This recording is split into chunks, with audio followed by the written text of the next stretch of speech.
ਸ਼ੌਰ ਛਤਰ ਤਖਤ ਮਾਲਕ ਸਾਹਿਬ ਸ੍ਰੀ ਗੁਰੂ ਗ੍ਰੰਥ ਸਾਹਿਬ ਮਹਾਰਾਜ ਜੀ ਦੇ ਚਰਨਾਂ ਦੇ ਵਿੱਚ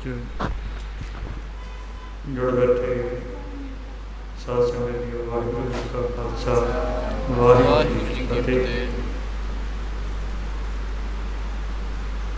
ਆਪਾਂ ਵਿਚਾਰ ਕਰਨ ਦੇ ਸੰਬੰਧ ਦੇ ਵਿੱਚ ਇਕੱਤਰ ਹੋਏ।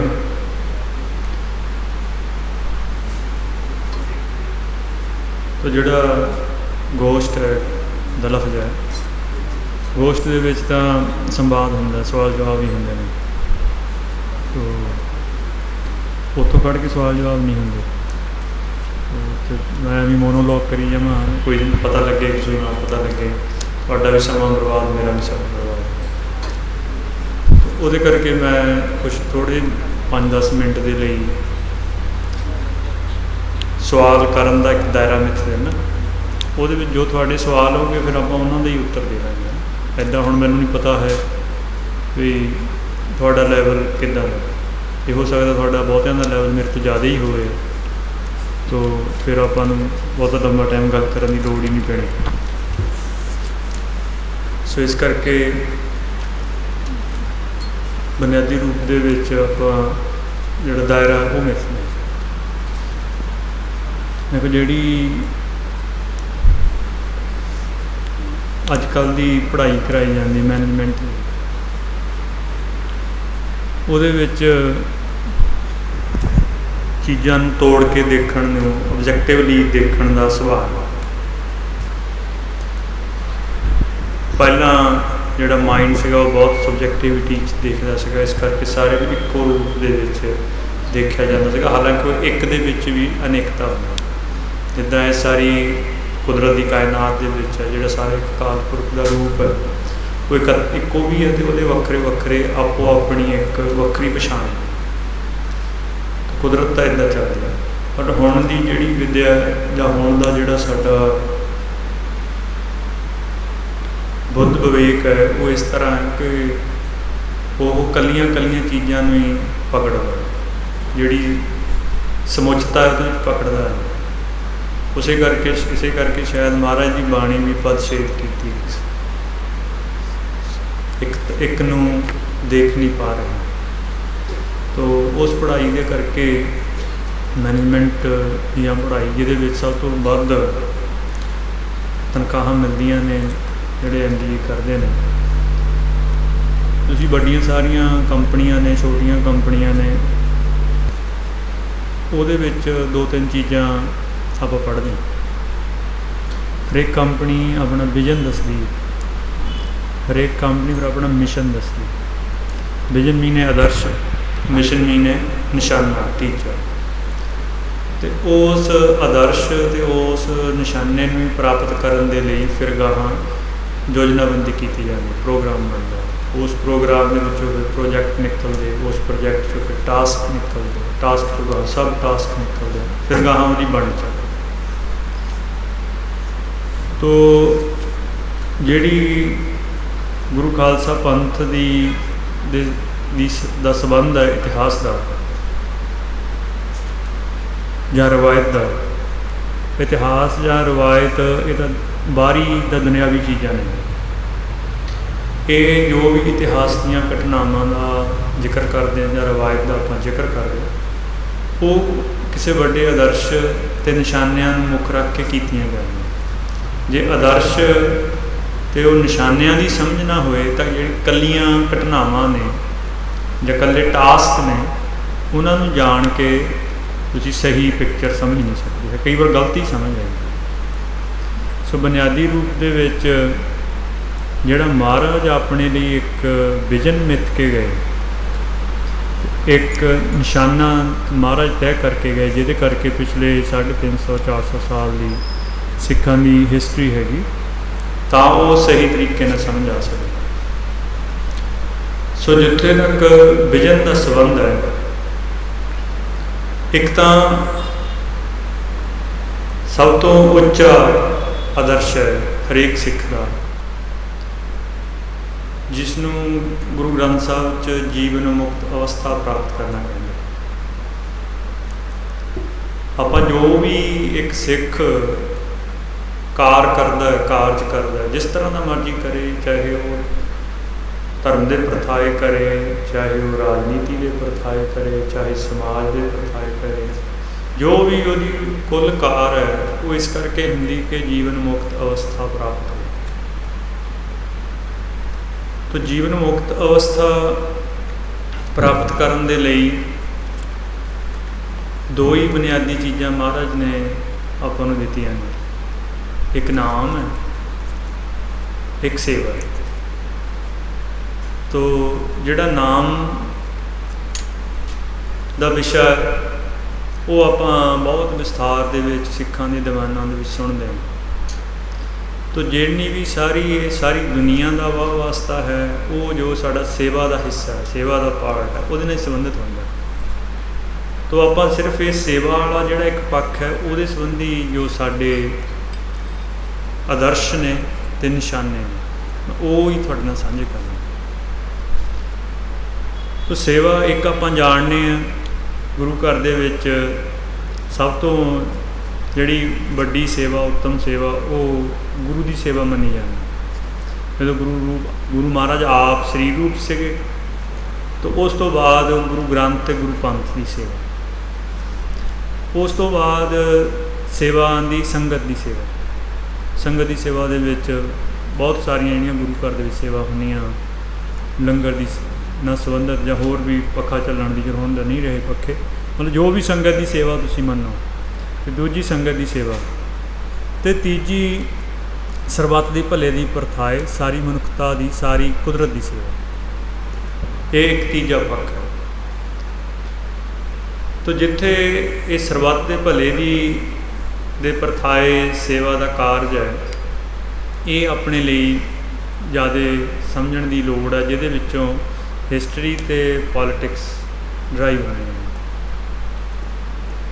ਤੋ ਜਿੱਥੇ ਤੱਕ ਸਰਬੱਤ ਦੇ ਦੂਜੀਆਂ ਦੋ ਸੇਵਾ ਦੇ ਬਾਰੇ ਮੈਂ ਨਹੀਂ ਗੱਲ ਕਰਦਾ, ਉਹ ਵੀ ਆਪਾਂ ਬਹੁਤ ਸਾਰੇ ਆਪਣੇ ਗੁਰਮਤਿ ਦੇ ਦੀਵਾਨਾਂ ਪ੍ਰਚਾਰਾਂ ਸੁਣਦੇ ਹਾਂ। ਤੋ ਜਿਹੜਾ ਤੀਜੀ ਤਰ੍ਹਾਂ ਦੀ ਸੇਵਾ ਹੈ ਸਰਬੱਤ ਦੇ ਭਲੇ ਦੀ, ਉਹਦੇ ਸੰਬੰਧੀ ਆਪਣੇ ਇੱਥੇ ਵਿਚਾਰ ਕਰਨਾ ਹੈ।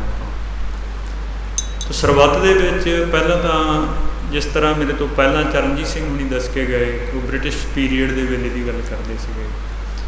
ਅੰਗਰੇਜ਼ਾਂ ਨੇ ਆਉਣ ਤੋਂ ਬਾਅਦ ਇੱਥੇ ਆਪਣਾ ਰਾਜ ਪੱਕਾ ਕਰਨ ਦੇ ਲਈ ਜਿਹੜੀਆਂ ਚੀਜ਼ਾਂ ਕੀਤੀਆਂ ਨੇ, ਉਹਨਾਂ ਦੇ ਅਸਰ ਬਹੁਤ ਗਹਿਰੇ, ਬਹੁਤ ਡੂੰਘੇ। 1835 ਦੇ ਆਸ-ਪਾਸ ਤੱਕ ਆ ਕੇ ਪੰਜਾਬ ਤੋਂ ਬਿਨਾਂ ਬਾਕੀ ਸਾਰਾ ਇਹ ਜਿੰਨਾ ਸਾਊਥ ਏਸ਼ੀਆ ਇਹਦੇ ਉੱਤੇ ਉਹਨੇ ਕਬਜ਼ਾ ਕਰ ਲਿਆ ਸੀਗਾ। ਅਤੇ ਪੰਜਾਬ ਬਾਰੇ ਵੀ ਲਗਭਗ ਜਿੰਨੇ ਸਿਆਣੇ ਬੰਦੇ ਉਹਨਾਂ ਨੂੰ ਪਤਾ ਸੀਗਾ, ਸਮੇਤ ਮਹਾਰਾਜਾ ਰਣਜੀਤ ਸਿੰਘ, ਕਿ ਥੋੜ੍ਹੇ ਸਮੇਂ 'ਚ ਹੀ ਅੰਗਰੇਜ਼ਾਂ ਨੇ ਸਾਡੇ 'ਤੇ ਵੀ ਕਰ ਲੈਣਾ ਕਬਜ਼ਾ।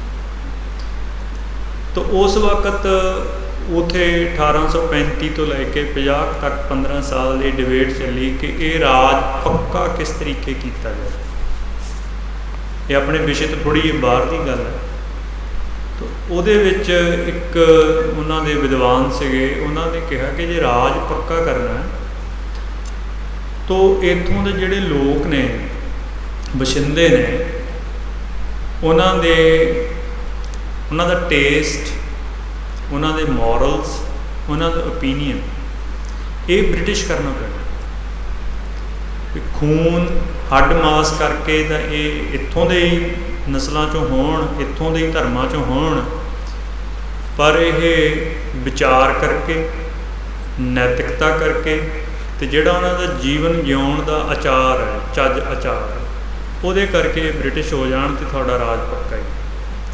ਇਸ ਕਰਕੇ ਉਹਨਾਂ ਨੇ 1850 ਤੋਂ ਬਾਅਦ ਇੱਥੇ ਵਿੱਦਿਆ ਦਾ ਪ੍ਰਬੰਧ ਲਾਗੂ ਕੀਤਾ। 1853-54 ਦੇ ਵਿੱਚ ਪਹਿਲੇ ਸਕੂਲ ਖੋਲ੍ਹੇ ਉਹਨਾਂ ਨੇ, ਅਤੇ 1880-90 ਤੱਕ ਕਾਫੀ ਰਫਤਾਰ ਫੜ ਗਏ ਸੀ। ਤੋ ਮੁੜ ਕੇ ਜਿਸ ਤਰੀਕੇ ਦੇ ਉਹਨਾਂ ਨੇ ਸਾਡੇ ਇਹ ਨੈਤਿਕਤਾ, ਸਾਡੇ ਓਪੀਨੀਅਨਸ ਖੜ੍ਹੇ ਕੀਤੇ, ਸਾਡੇ ਟੇਸਟ ਖੜ੍ਹੇ ਕੀਤੇ, ਫਿਰ ਅਸੀਂ ਉਹਨਾਂ ਦੇ ਰਾਹੀਂ ਆਪਣੀ ਗੁਰਮਤ, ਆਪਣੀ ਹਿਸਟਰੀ, ਆਪਣੀ ਰਵਾਇਤ ਬ੍ਰਿਟਿਸ਼ ਲੈਂਸ ਦੇ ਰਾਹੀਂ, ਵੈਸਟਰਨ ਲੈਂਸ ਦੇ ਰਾਹੀਂ ਸਿੱਖੀ ਨੂੰ ਪਰਖਦੇ ਆਏ ਅੱਜ ਤੱਕ। ਬੇਸ਼ੱਕ ਸਾਡੇ ਤੁਹਾਡੇ ਚਿੰਨ੍ਹ ਬਾਣੇ ਸਿੱਖੀ 'ਚ ਹਨ, ਰਵਾਇਤ ਅਨੁਸਾਰ ਹਨ, ਪਰ ਜਿਹੜੇ ਸਾਡੇ ਬੁੱਧ ਵਿਵੇਕ ਹੈ ਉਹ ਪੂਰਨ ਤੌਰ 'ਤੇ ਉਸ ਤਰ੍ਹਾਂ ਦੇ ਨਹੀਂ ਹੈ, ਉਸ ਤਰ੍ਹਾਂ ਦੇ ਸਿੱਖਾਂ ਵਰਗੇ ਨਹੀਂ ਹੈ ਜਿਸ ਤਰ੍ਹਾਂ ਦੇ ਮਹਾਰਾਜ ਨੇ ਚਿਤਵੇ ਸੀ। ਉਹਦੇ ਕਰਕੇ ਫਿਰ ਬਹੁਤ ਸਾਰੀਆਂ ਦਿੱਕਤਾਂ ਦਾ ਆਪਾਂ ਨੂੰ ਸਾਹਮਣਾ ਕਰਨਾ ਪੈਂਦਾ।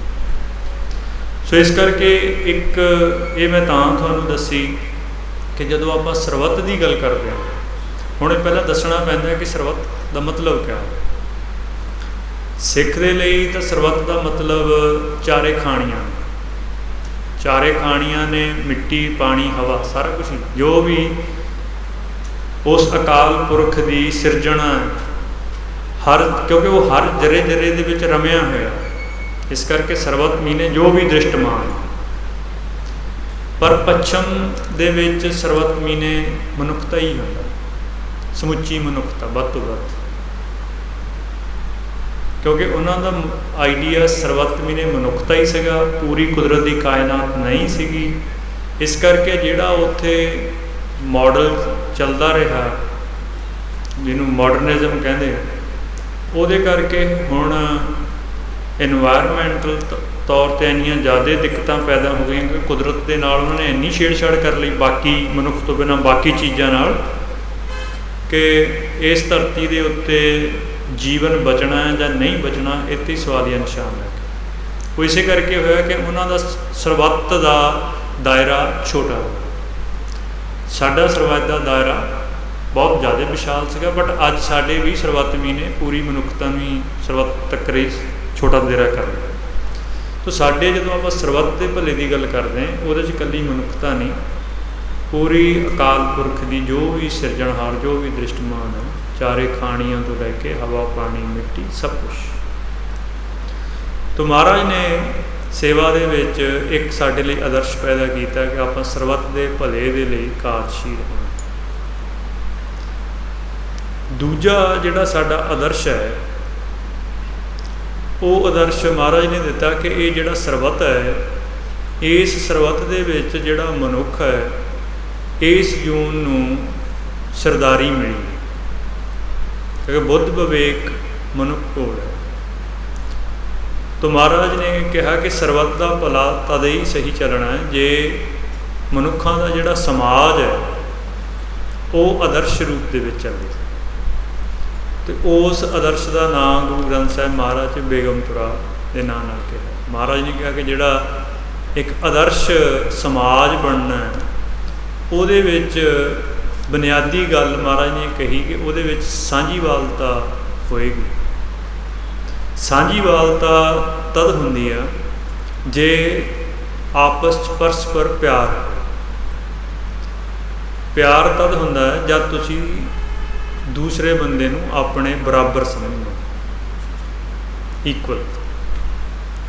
ਤਾਂ ਮਹਾਰਾਜ ਨੇ ਦੂਜਾ ਆਦਰਸ਼ ਆਪਾਂ ਨੂੰ ਆਦਰਸ਼ ਸਮਾਜ ਦਾ ਦਿੱਤਾ ਹੈ, ਜਿਸ ਨੂੰ ਬੇਗਮਪੁਰਾ ਕਹਿੰਦੇ ਗੁਰੂ ਗ੍ਰੰਥ ਸਾਹਿਬ ਮਹਾਰਾਜ। ਅਤੇ ਉਹਦਾ ਜਿਹੜਾ ਬੁਨਿਆਦੀ ਧੁਰਾ ਦੱਸਿਆ ਇਸ ਬੇਗਮਪੁਰੇ ਵਾਲੇ ਸਮਾਜ ਦਾ, ਉਹ ਸਾਂਝੀਵਾਲਤਾ। ਸਾਂਝੀਵਾਲਤਾ ਤਦ ਹੁੰਦੀ ਹੈ ਜੇ ਪਿਆਰ ਹੈ ਪਰਸਪਰ, ਔਰ ਪਿਆਰ ਤਦ ਬਣਦਾ ਹੈ ਜੇ ਤੁਸੀਂ ਕਿਸੇ ਨੂੰ ਬਰਾਬਰ ਮੰਨੋ। ਅਤੇ ਤੀਸਰਾ ਜਿਹੜਾ ਆਦਰਸ਼ ਦਾ ਨੁਕਤਾ ਮਹਾਰਾਜ ਨੇ ਦਿੱਤਾ, ਉਹ ਦਿੱਤਾ ਆਦਰਸ਼ ਰਾਜ ਦਾ। ਮਹਾਰਾਜ ਨੇ ਜੋ ਵੀ ਜਿਹੜਾ ਆਦਰਸ਼ ਤਰੀਕੇ ਦਾ ਰਾਜ ਹੈ, ਉਹਨੂੰ ਗੁਰੂ ਗ੍ਰੰਥ ਸਾਹਿਬ ਜਿਹੜਾ ਨਾਂ ਦਿੱਤਾ, ਉਹ ਹਲੇਮੀ ਰਾਜ ਦਿੱਤਾ। ਹਲੇਮੀ ਰਾਜ ਦਾ ਧੁਰਾ ਜਿਹੜਾ ਹੈ ਉਹ ਹੈਗਾ ਨਿਆਂ। ਰਾਜ ਦਾ ਸਭ ਤੋਂ ਬੁਨਿਆਦੀ ਨੁਕਤਾ ਨਿਆਂ ਦੇਣਾ ਹੁੰਦਾ। ਜੇ ਕੋਈ ਰਾਜ ਨਿਆਂ ਨਾ ਦੇਵੇ, ਹੋਰ ਜੋ ਮਰਜ਼ੀ ਸਹੂਲਤਾਂ ਤੁਹਾਨੂੰ ਪੈਦਾ ਕਰਕੇ ਦੇਵੇ, ਤਾਂ ਤੁਸੀਂ ਉੱਥੇ ਆਜ਼ਾਦੀ ਨਾਲ ਵਿਚਰ ਨਹੀਂ ਸਕਦੇ। ਤਾਂ ਜਿਹੜਾ ਹਲੇਮੀ ਰਾਜ ਹੈ, ਇਹ ਕਿਸ ਚੀਜ਼ ਦੇ ਉੱਤੇ ਖੜਨਾ ਹੈ? ਹੁਣ ਰੌਲਾ ਇਹ ਹੈ, ਜਿਹੜਾ ਆਪਾਂ ਇਹ ਸਾਰਾ ਸੇਵਾ ਦਾ ਇੱਕ ਪੱਖ ਜ਼ਿਕਰ ਕੀਤਾ, ਮੈਂ ਦੁਹਰਾਉਣਾ। ਇੱਕ ਮਹਾਰਾਜ ਨੇ ਆਪਾਂ ਨੂੰ ਆਦਰਸ਼ ਦਿੱਤਾ ਕਿ ਆਪਾਂ ਸਰਬੱਤ ਦੇ ਭਲੇ ਦੇ ਪ੍ਰਥਾਏ ਕਾਰਜਸ਼ੀਲ ਹੋਣਾ। दूसरा कि ਸਰਬੱਤ ਦੇ ਭਲੇ ਦੇ ਵਿੱਚ ਦਾ ਜਿਹੜਾ ਇਹ ਆਦਰਸ਼ ਪ੍ਰਾਪਤ ਹੋਣਾ, ਇਹਦੇ ਲਈ ਇੱਕ ਬਹੁਤ ਜ਼ਰੂਰੀ ਸ਼ਰਤ ਹੈ ਕਿ ਸਮਾਜ ਆਦਰਸ਼ ਰੂਪ ਚੱਲੇ। ਜੇ ਮਨੁੱਖਾ ਸਮਾਜ ਆਦਰਸ਼ ਰੂਪ ਦੇ ਵਿੱਚ ਨਹੀਂ ਚੱਲੇਗਾ ਤਾਂ ਸਰਬੱਤ ਦਾ ਭਲਾ ਨਹੀਂ ਹੋਏਗਾ।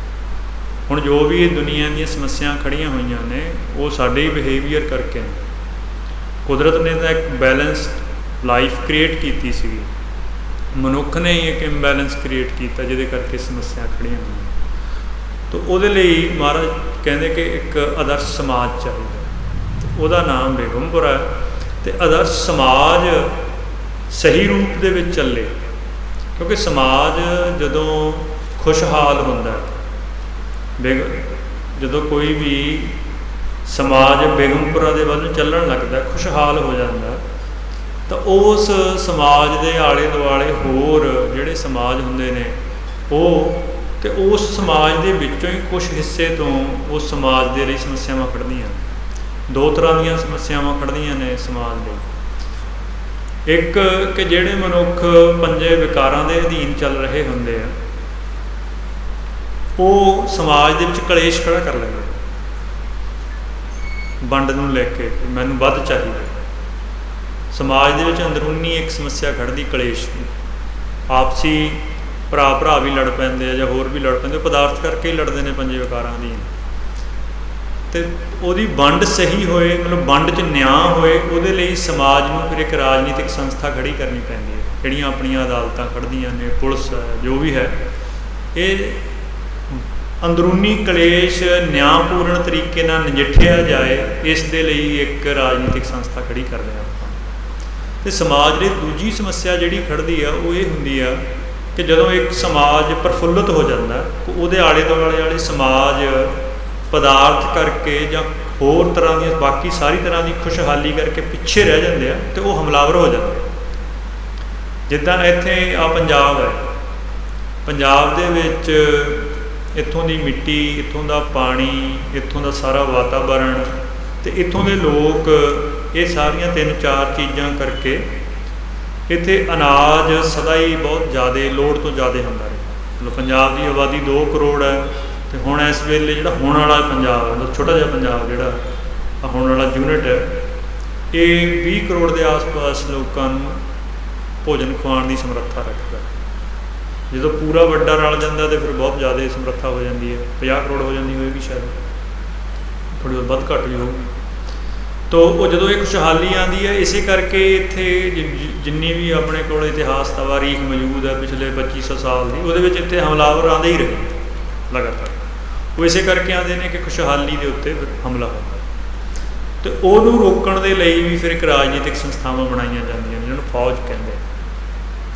ਅੱਗੇ ਰਾਜੇ, ਜੇ ਆਪਾਂ ਗੁਰੂ ਗ੍ਰੰਥ ਸਾਹਿਬ ਮਹਾਰਾਜ 'ਚ ਵੀ ਪੜ੍ਹੀਏ ਜਾਂ ਬਾਅਦ 'ਚ ਵੀ ਪੜ੍ਹੀਏ ਨਾ, ਰਾਜਿਆਂ ਦੇ ਬਾਰੇ ਕਿਹਾ ਜਾਂਦਾ ਜਦੋਂ ਰਾਜੇ ਹੀ ਆਪ ਹੀ ਲੁੱਟਣ ਲੱਗ ਜਾਣ, ਕਿ ਉਲਟੀ ਬਾੜ ਖੇਤ ਕੋ ਪਾਈ, ਉਹਦਾ ਬਾੜ ਹੁੰਦੇ ਆ, ਬਾਹਰੋਂ ਆਉਣ ਵਾਲੇ ਹਮਲਾਵਰ ਰੋਕਣੇ ਹੁੰਦੇ, ਉਹਨਾਂ ਨੇ ਲੁੱਟਣੇ ਨਹੀਂ ਹੁੰਦਾ ਆਪਣੇ ਬੰਦਿਆਂ ਨੂੰ।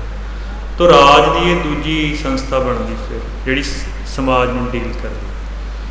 ਤਾਂ ਇਸ ਕਰਕੇ ਇਹ ਜਿਹੜਾ ਰਾਜ ਹੈ, ਹਲੇਮੀ ਰਾਜ ਹੈ, ਉਹਦੇ ਵਿੱਚ ਇਹ ਦੋ ਬੁਨਿਆਦੀ ਨੁਕਤੇ ਹੋਣੇ ਹੁੰਦੇ ਆ ਕਿ ਨਿਆਂ ਦੇਣਾ ਅਤੇ ਸੁਰੱਖਿਆ ਦੇਣੀ। ਤਾਂ ਹੁਣ ਮਸਲਾ ਇਹ ਆ ਕਿ ਜਿੰਨੀ ਸਿੱਖ ਹਿਸਟਰੀ ਆ, ਉਹ ਇਹ ਤਿੰਨ ਆਦਰਸ਼ਾਂ ਨੂੰ ਮੁੱਖ ਰੱਖ ਕੇ ਹੀ ਉਹਦੀ ਸਾਰੀ ਪੈਦਾਵਾਰ ਹੋਈ ਇਤਿਹਾਸ ਦੀ। ਇੱਥੇ ਹਲੇਮੀ ਰਾਜ ਨੂੰ ਸਥਾਪਿਤ ਕਰਨ ਦੇ ਲਈ, ਇੱਕ ਬੇਗਮਪੁਰੇ ਵਰਗਾ ਸਮਾਜ ਬਣਾਉਣ ਦੇ ਲਈ, ਅਤੇ ਇੱਕ ਸਰਬੱਤ ਦਾ ਭਲਾ ਹੋਏ, ਇਹਦੇ ਪ੍ਰਥਾਈ ਸਿੱਖਾਂ ਦਾ ਸਾਰਾ ਸੰਘਰਸ਼ ਰਿਹਾ 300 ਸਾਲ।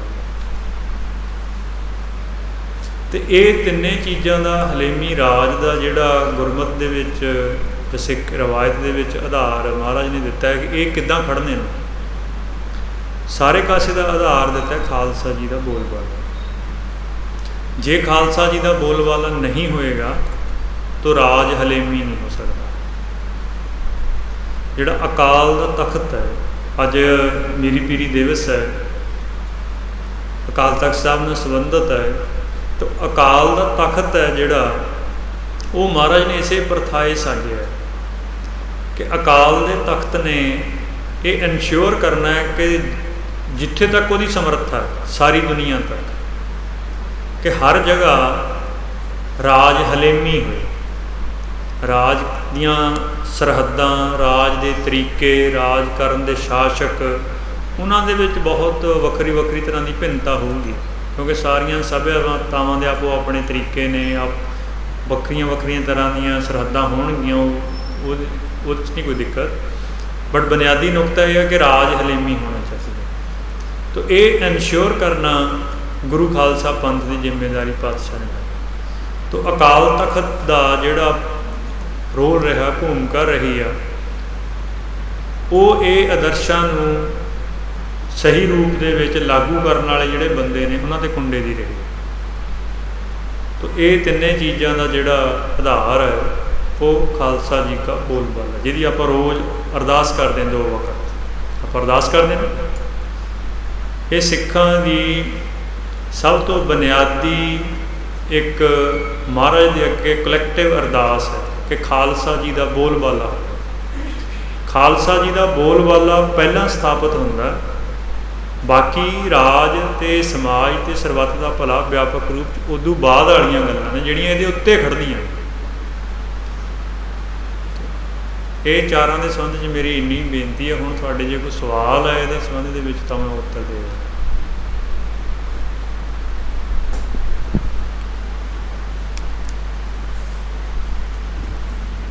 ਬਾਣੀ ਵਿੱਚ ਬੇਗਮਪੁਰਾ ਸ਼ਹਿਰ ਦਾ ਜ਼ਿਕਰ ਕੀਤਾ ਗਿਆ ਹੈ, ਅਸਲ 'ਚ ਉਹਦੇ ਮਾਇਨੇ ਅਰਥ ਕੀ ਨੇ?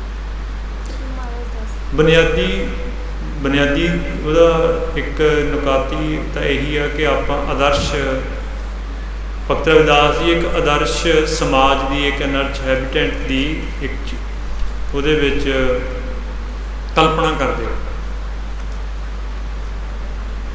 ਆਦਰਸ਼ ਜਿਹੜਾ ਸਮਾਜ ਉਹ ਕਿਸ ਤਰੀਕੇ ਦਾ, ਬਿਲਕੁਲ ਬੁਨਿਆਦੀ ਆਪਾਂ ਆਪਣੀ ਸਾਦੀ ਭਾਸ਼ਾ 'ਚ ਕਹਿਣਾ ਹੋਏ, ਪੁਰਾਣੇ ਵੇਲੇ ਤੋਂ ਇਹ ਮੰਨਿਆ ਜਾਂਦਾ ਕਿ ਸਮਾਜ ਦੇ ਵਿੱਚ ਇੱਕ ਨਿੱਜੀ ਮਨੁੱਖ ਦੇ ਲਈ 2 ਚੀਜ਼ਾਂ ਜ਼ਰੂਰੀ ਹੁੰਦੀਆਂ, 2 ਵਕਤ ਦੀ ਰੋਟੀ ਅਤੇ ਚੈਨ ਦੀ ਨੀਂਦ। ਇਹ ਬੁਨਿਆਦੀ ਚੀਜ਼ਾਂ ਨੇ ਇੱਕ ਸੁਖੀ ਸਮਾਜ ਦੇ। ਬਾਕੀ ਦਾ ਇਹਦਾ ਵਿਸਥਾਰ ਹੈ ਸਾਰਾ। ਹੁਣ ਦਾ ਜਿਹੜਾ ਹੁਣ ਦੀ ਸੋਸ਼ਲ ਸਾਇੰਸ ਹੈਗੀ ਹੈ, ਸੋਸ਼ੋਲੋਜੀ ਹੈਗੀ ਹੈ, ਅਤੇ ਈਵਨ ਪੋਲੀਟਿਕਸ ਹੈਗੀ ਹੈ, ਜਿਹੜੀ ਵੈਲਫੇਅਰ ਸਟੇਟ ਹੈਗੀ ਆ, ਉਹ ਸਮਾਜ ਦੇ ਲਈ 7-8 ਚੀਜ਼ਾਂ ਜ਼ਰੂਰੀ ਗਿਣਦੀ ਹੈ। ਇੱਕ ਤਾਂ ਰੋਟੀ ਹੋ ਗਈ, ਕੱਪੜਾ ਹੋ ਗਿਆ, ਮਕਾਨ ਹੋ ਗਿਆ, ਇਹ ਪਹਿਲਾਂ ਤੋਂ ਹੀ ਗਿਣਦੇ ਆ ਲੋਕ। ਹੁਣ ਉਹ ਇੱਕ ਸਿੱਖਿਆ ਜੋੜਦੇ ਆ ਵਿੱਚ, ਇੱਕ ਸਿਕਿਉਰਿਟੀ ਜੋੜਦੇ ਆ, ਇੱਕ ਹੈਲਥ ਸਰਵਿਸਿਜ਼ ਜੋੜਦੇ ਆ, ਇੱਕ ਕਲੀਨ ਇਨਵਾਇਰਮੈਂਟ ਜੋੜਦੇ ਆ।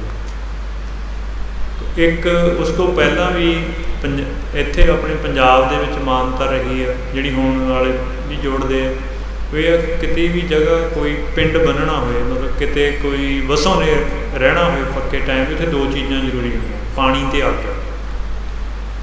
ਤਾਂ ਅੱਗ ਵੀ ਨੇ ਹੁਣ ਉਸ ਵੇਲੇ ਐਨਰਜੀ ਦਾ ਇੱਕੋ ਹੀ ਸਰੋਤ ਅੱਗ ਸੀਗੀ, ਲੱਕੜ ਤੋਂ ਬਾਲਦੇ ਸੀਗੇ। ਹੁਣ ਐਨਰਜੀ ਦੇ ਬੜੀ ਤਰ੍ਹਾਂ ਦੇ ਹੋਰ ਸਰੋਤ ਵੀ ਹੈਗੇ ਆ, ਪੈਟਰੋਲੀਅਮ ਦੇ ਵੀ ਹੈਗੇ ਆ, ਜਾਂ ਹੋਰ ਵੀ ਸੂਰਜੀ ਊਰਜਾ ਵੀ ਆ ਗਈ। 2 ਚੀਜ਼ਾਂ ਇਹ ਲਾ ਲਓ, ਪਾਣੀ ਅਤੇ ਐਨਰਜੀ। ਇਹ ਸਾਰੀਆਂ ਤੁਹਾਡੀ ਜ਼ਰੂਰਤ ਅਨੁਸਾਰ ਮੁਹੱਈਆ ਹੋਣ, ਉਹੀ ਸਹੀ ਸਮਾਜ ਦਾ ਆਧਾਰ ਬਣਦਾ। ਇੱਕ ਮਨੁੱਖ ਦੇ ਲਈ ਉਹਨੇ ਸਹੀ ਹਾਲਾਤ ਦੇ ਵਿੱਚ ਜਿਉਣਾ, ਇਹ ਬੁਨਿਆਦੀ ਚੀਜ਼ਾਂ ਨੇ।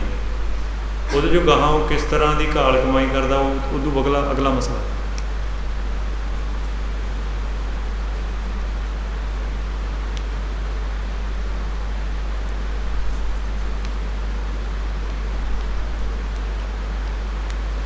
ਗੋਸ਼ਟ ਤਾਂ ਤਦ ਬਣਦੀ ਜੇ ਕੋਈ ਸਵਾਲ ਹੈ, ਨਹੀਂ ਤਾਂ ਫਿਰ ਲੈਕਚਰ ਹੈ ਉਹ ਮੈਂ ਦੇਖਦਾ। ਜਿਹੜਾ ਆਪ ਜੀ ਨੇ 3 ਖਾਣੀਆਂ ਦਾ ਜ਼ਿਕਰ ਕੀਤਾ, ਉਹਦੇ ਅੰਦਰ ਕੀ ਕੀ ਹੁੰਦਾ? ਸੰਸਾਰ ਦੇ ਵਿੱਚ ਗੁਰੂ ਗ੍ਰੰਥ ਸਾਹਿਬ ਦੇ ਵਿੱਚ ਵੀ, ਦਸਮ ਗ੍ਰੰਥ ਦੇ ਵਿੱਚ ਵੀ 4 ਖਾਣੀਆਂ ਦੇ ਵਿੱਚ ਹੀ ਵੰਡਿਆ ਹੋਇਆ ਸਾਰੇ ਜੀਵਾਂ ਨੂੰ, ਅੰਡਜ, ਜੇਰਜ, ਸੇਤਜ, ਉਤਪਜ। ਇੱਕ ਬਨਸਪਤੀ, ਇੱਕ ਮੈਮਲਸ ਜਿਹੜੇ ਆਪਾਂ ਸਾਰੇ ਮਨੁੱਖ ਸਮੇਤ ਬਾਕੀ ਸਾਰੇ ਜਾਨਵਰ, ਇੱਕ ਪੰਛੀ ਅਤੇ ਇੱਕ ਸੂਖਮ ਜੀ।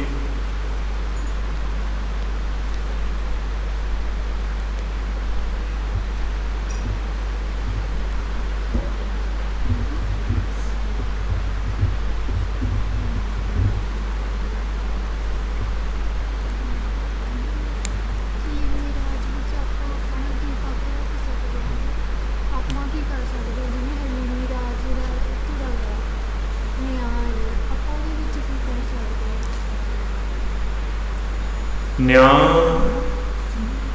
ਹੁਣ ਜੋ ਦੁਨੀਆ ਦੇ ਵਿੱਚ ਨਿਆਂ ਦਾ ਤਰੀਕਾ ਹੈ ਆਪਣੇ ਇੱਥੇ ਪ੍ਰਚਲਿਤ ਹੈ, ਉਹ ਤਾਂ ਅਦਾਲਤਾਂ ਨੇ, ਪੁਲਿਸ ਹੈ, ਇੱਕ ਪੋਲੀਟੀਕਲ ਸੈਟਅਪ ਹੈ ਸਾਰਾ। ਤੋ ਨਿਆਂ ਸਹੀ ਰੂਪ ਦੇ ਵਿੱਚ ਹੋਏ, ਉਹਦੇ ਲਈ ਜਿਹੜਾ ਨਿਆਂ ਕਰਨ ਵਾਲਾ ਮਨੁੱਖ ਹੈ, ਕਿਉਂਕਿ ਹੁਣ ਚੱਲਣਾ ਤਾਂ ਮਨੁੱਖਾਂ ਦੇ ਸਿਰ 'ਤੇ ਹੀ ਹੈ ਸਾਰਾ। ਜੇ ਮਨੁੱਖ ਆਪ ਬੈਲੈਂਸ ਨਹੀਂ ਹੈ, ਇੱਕ ਗੁਰਮੁਖਤਾਈ ਦੇ ਰਸਤੇ 'ਤੇ ਚੱਲਣ ਵਾਲਾ ਮਨੁੱਖ ਨਹੀਂ ਹੈ, ਤਾਂ ਉਹ ਦੂਜੇ ਨੂੰ ਨਿਆਂ ਨਹੀਂ ਦੇ ਸਕਦਾ। ਤੋ ਨਿਆਂ ਤਦ ਹੋਣਾ ਹੈ ਕਿ ਜਿਹੜੇ ਕਲੈਕਟਿਵ ਦੇ ਵਿੱਚ ਜਿਹੜਾ ਨਿਆਂ ਪ੍ਰਬੰਧ ਹੈ ਉਹਨਾਂ ਬੰਦਿਆਂ ਦੇ ਕੋਲ ਹੋਏ ਜਿਹੜੇ ਗੁਰਮੁਖਤਾਈ ਦੇ ਰਸਤੇ 'ਤੇ ਚੱਲਣ, ਜਾਂ ਜਿਹੜਾ ਸਿੱਖ ਰਾਜ ਦੇ ਵੇਲੇ ਪ੍ਰਚਲਿਤ ਤਰੀਕਾ ਸੀਗਾ। ਸਿੱਖ ਰਾਜ ਦੇ ਵਿੱਚ ਨਿਆਂ ਦੇਣ ਲਈ ਮਹਾਰਾਜਾ ਰਣਜੀਤ ਸਿੰਘ ਉਹਨਾਂ ਨੇ ਆਪ ਦਾ ਇੱਕ ਪ੍ਰਬੰਧ ਕ੍ਰੀਏਟ ਕੀਤਾ ਹੋਇਆ ਸੀਗਾ, ਜਿਹਦੇ 'ਚ ਉਹਨਾਂ ਦੇ ਸਰਦਾਰ ਹੁੰਦੇ ਸੀਗੇ, ਕੋਤਵਾਲ ਸੀਗੇ, ਥਾਣੇਦਾਰ ਸੀਗੇ, ਲੋਕ ਉਹਨਾਂ ਕੋਲ ਨਿਆਂ ਲਈ ਜਾਂਦੇ ਸੀਗੇ। ਜਿੱਦਾਂ ਹੁਣ ਵੀ ਹੈ, ਹੁਣ ਥੋੜ੍ਹਾ ਵੱਧ ਕੰਪਲੈਕਸ ਹੈ ਕਿ ਇੱਕ ਤੁਹਾਡੇ ਸਬ ਡਿਵੀਜ਼ਨ ਲੈਵਲ 'ਤੇ ਹੁੰਦਾ, ਫਿਰ ਜ਼ਿਲ੍ਹੇ ਲੈਵਲ 'ਤੇ ਸੈਸ਼ਨ ਕੋਰਟ ਹੁੰਦਾ, ਫਿਰ ਹਾਈ ਕੋਰਟ ਹੁੰਦਾ, ਫਿਰ ਸੁਪਰੀਮ ਕੋਰਟ ਹੁੰਦਾ।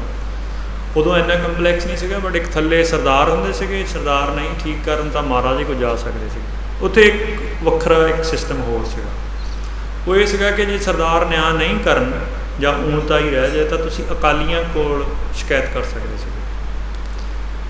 ਸਿੱਖਾਂ ਦੇ ਵਿੱਚ ਗੁਰੂ ਖਾਲਸਾ ਪੰਥ ਦੇ ਵਿੱਚ ਇੱਕ ਜਿਹੜਾ ਅਕਾਲੀ, ਇੱਕ ਤਾਂ ਹੁਣ ਅਕਾਲੀ ਹੈ ਨਾ ਜਿਹੜੇ ਆਪਣੇ ਵੋਟਾਂ ਲੜਨ ਵਾਲੇ 7-8 ਧੜੇ, ਪਰ ਰਵਾਇਤ ਅਨੁਸਾਰ ਅਕਾਲੀ ਉਹਨੂੰ ਕਹਿੰਦੇ ਸੀਗੇ ਜਿਹੜੇ ਕਿਸੇ ਵੀ ਤਰ੍ਹਾਂ ਕਿਸੇ ਦੁਨਿਆਵੀ ਮਲਕੀਅਤ ਦਾ ਕੋਈ ਦਾਅਵਾ ਨਹੀਂ ਕਰਦੇ, ਦੁਨੀਆਦਾਰੀ ਦਾ, ਕਿਸੇ ਜ਼ਮੀਨ ਦਾ, ਕਿਸੇ ਅਹੁਦੇ ਦਾ ਕੋਈ ਦਾਅਵਾ ਨਹੀਂ ਕਰਦੇ, ਪਰ ਨਿਸ਼ਕਾਮ ਸੰਘਰਸ਼ ਕਰਦੇ। ਪਹਿਲਾਂ ਵੀ ਬਹੁਤ ਬਿਰਕਤ ਸਾਧੂ, ਸਿੱਧ, ਜੋਗੀ, ਹੋਰ ਵੱਖਰੀ ਤਰ੍ਹਾਂ ਦੇ ਫਕੀਰ, ਪੀਰ ਹੋਏ ਇੱਥੇ ਜਿਹੜੇ ਕਿਸੇ ਵੀ ਦੁਨਿਆਵੀ ਚੀਜ਼ ਦਾ, ਮਲਕੀਅਤ ਦਾ ਦਾਅਵਾ ਨਹੀਂ ਕਰਦੇ, ਪਰ ਉਹ ਸੰਘਰਸ਼ ਨਹੀਂ ਕਰਦੇ, ਉਹ ਨਿਰਵਿਰਤ ਜੀਵਨ ਜਿਉਂਦੇ ਆ ਇਸ ਸਮਾਜ ਤੋਂ ਬਾਹਰ। ਅਕਾਲੀ ਉਹਨੂੰ ਕਹਿੰਦੇ ਸੀਗੇ ਕਿ ਜਿਹੜੇ ਨਿਸ਼ਕਾਮ ਸੇਵਾ ਦੇ ਨਾਲ ਨਾਲ ਨਿਸ਼ਕਾਮ ਸੰਘਰਸ਼ ਵੀ ਕਰੇ, ਪਰ ਦੁਨਿਆਵੀ ਕੋਈ ਲਾਲਸਾ ਜਾਂ ਦਾਅਵਾ ਨਾ ਰੱਖੇ। ਮਿਸਲਾਂ ਦੇ ਵੇਲੇ ਵੀ ਇੱਦਾਂ ਦੀਆਂ ਮਿਸਲਾਂ ਸੀਗੀਆਂ, ਜਿੱਦਾਂ ਮਿਸਲ ਸ਼ਹੀਦਾਂ ਸੀਗੀ, ਉਹਨਾਂ ਦਾ ਕੋਈ ਦਾਅਵਾ ਨਹੀਂ ਸੀਗਾ। ਬਾਬਾ ਦੀਪ ਸਿੰਘ ਜੀ ਹੁਣਾਂ ਦਾ, ਮਹਾਰਾਜਾ ਰਣਜੀਤ ਸਿੰਘ ਦੇ ਰਾਜ ਦੇ ਵਿੱਚ ਵੀ ਅਕਾਲੀ ਫੂਲਾ ਸਿੰਘ ਹੁਣੀ ਸੀਗੇ, ਉਹਨਾਂ ਦਾ ਕੋਈ ਦਾਅਵਾ ਨਹੀਂ ਸੀਗਾ। ਜਿਹੜੀਆਂ ਸਭ ਤੋਂ ਦੋ ਔਖੀਆਂ ਲੜਾਈਆਂ ਲਾਹੌਰ ਦਰਬਾਰ ਨੇ ਜਿੱਤੀਆਂ, ਮੁਲਤਾਨ ਦੀ ਅਤੇ ਅਟਕ ਵਾਲੀ, ਨਸ਼ਹਿਰੇ ਵਾਲੀ, ਜਿਹੜੀਆਂ ਲਾਹੌਰ ਦਰਬਾਰ ਕੋਲੋਂ ਆਪਣੀਆਂ ਫੌਜਾਂ ਨਾਲ ਨਹੀਂ ਜਿੱਤੀਆਂ ਜਾ ਰਹੀਆਂ ਸੀਗੀਆਂ। ਹਾਲਾਂਕਿ ਮਹਾਰਾਜੇ ਕੋਲ 75,000 ਰੈਗੂਲਰ ਫੌਜ ਸੀਗੀ, ਅਕਾਲੀ 1500 ਤੋਂ 2000 ਦੇ ਵਿੱਚ ਸੀਗੇ ਸਿਰਫ। ਉਹ ਅਕਾਲੀਆਂ ਨੇ ਜਿੱਤ ਕੇ ਦਿੱਤੀਆਂ ਸੀਗੀਆਂ, ਪਰ ਉਹਦੀ ਇਹ ਵਿੱਚ ਵੀ ਉਹਨਾਂ ਨੇ ਕਦੇ ਕੋਈ ਅਹੁਦਾ ਨਹੀਂ ਲਿਆ। ਇਸ ਕਰਕੇ ਉਹਨਾਂ ਦੀ ਮੋਰਲ ਅਥਾਰਟੀ ਜਿਹੜੀ ਉਹ ਰਾਜ ਕਰਨ ਵਾਲਿਆਂ ਅਹੁਦਿਆਂ ਨਾਲੋਂ ਜ਼ਿਆਦਾ ਸੀ, ਤਾਂ ਉਹ ਉਹਨਾਂ ਦੇ ਉੱਤੇ ਇਸੇ ਕਰਕੇ ਕੁੰਡਾ ਸੀਗਾ, ਉਹਨਾਂ ਨੂੰ ਪੁੱਛਦੇ ਸੀ। ਤਾਂ ਉਦੋਂ ਇਹ ਸੀਗਾ ਕਿ ਫਿਰ ਜੇ ਸਰਦਾਰ ਹੈ ਜਿਹੜੇ, ਜਾਂ ਉਸ ਵਕਤ ਦਾ ਜਿਹੜਾ ਨਿਜ਼ਾਮ ਹੈ ਸਿੱਖਾਂ ਦਾ ਆਪਣਾ, ਉਹ ਵੀ ਜੇ ਨਹੀਂ ਨਿਆਂ ਦੇ ਸਕਦਾ ਤਾਂ ਤੁਸੀਂ ਅਕਾਲੀਆਂ ਕੋਲ ਜਾ ਸਕਦੇ। ਅਤੇ ਅਕਾਲੀਆਂ ਕੋਲ ਇੱਦਾਂ ਨਹੀਂ ਵੀ ਕਿਤੇ ਖਾਸ ਜਗ੍ਹਾ ਜਾਣਾ ਪੈਂਦਾ। ਕੋਈ ਵੀ ਅਕਾਲੀ ਸਿੰਘ ਦੋ ਤੁਹਾਡੇ ਸ਼ਹਿਰ ਪਿੰਡ 'ਚੋਂ ਲੰਘਦੇ ਆ, ਤੁਸੀਂ ਉਹਨਾਂ ਨੂੰ ਕਹਿ ਦਿਓ, ਕੋਈ ਸਰਦਾਰ ਨੂੰ ਸੱਦ ਕੇ ਅਤੇ ਜਵਾਬ ਤਲਬ ਵੀ ਕਰ ਲੈਂਦਾ ਸੀ। ਸੋ ਇਸ ਕਰਕੇ ਜੇ ਦੋ ਹੀ ਤਰੀਕੇ ਨੇ, ਇੱਕ ਤਰੀਕਾ ਇਹ ਹੁੰਦਾ ਕਿ ਤੁਸੀਂ ਨਿਜ਼ਾਮ ਦੇ ਵਿੱਚ ਜਾ ਕੇ ਵਧੀਆ ਬੰਦੇ ਉੱਥੇ ਪੂਰਾ ਨਿਜ਼ਾਮ ਠੀਕ ਕਰ ਲਓ, ਜਾਂ ਆਪਦੀ ਇੰਡੀਵਿਜੂਅਲ ਕਪੈਸਿਟੀ ਕਰ ਲਓ, ਜਾਂ ਫਿਰ ਜਿਹੜੀ ਦੂਜਾ ਰਸਤਾ ਵੀ ਤੁਸੀਂ ਆਪ ਅਕਾਲੀ ਬਣੋ, ਤੇ ਨਿਜ਼ਾਮ ਨਹੀਂ ਨਿਆਂ ਦੇ ਰਿਹਾ ਤੁਸੀਂ ਦਿਓ, ਜਿਹੜਾ ਸੌਖਾ ਲੱਗਦਾ ਉਹ ਕਰੋ।